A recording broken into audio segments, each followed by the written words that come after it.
ရဲ့စီးလို့ဝါပြီလား ငါတို့ပဲရုံးမယ် ဒမစီရုံးမယ်ကဲစီးတယ်ဗျာ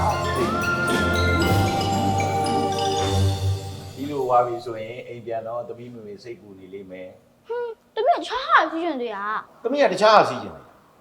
ဘာစီးကျင်လို့လဲ ရဟစီးကျင်ရဟ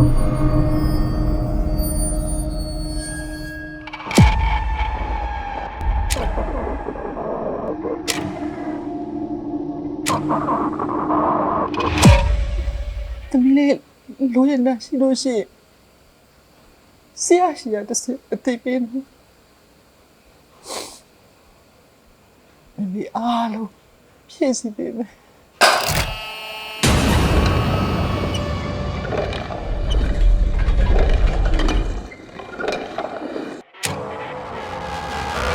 အေးစေးခေါ်နေတော့ထွက်လာ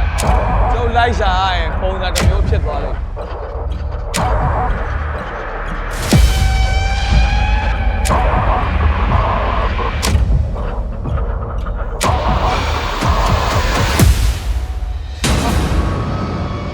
နောက်ဆိုရင်သူလည်းမင်းမင်းနဲ့ဖွင့်ပေးလိုက်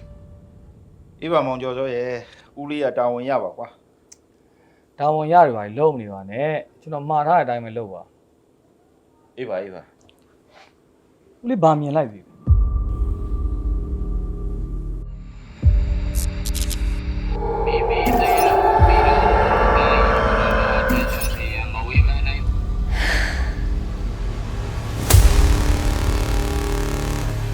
ကိုယ်နဲ့မဆိုင်ရတဲ့ဘာလို့ဖွင့်ပါနေရလဲဗျာ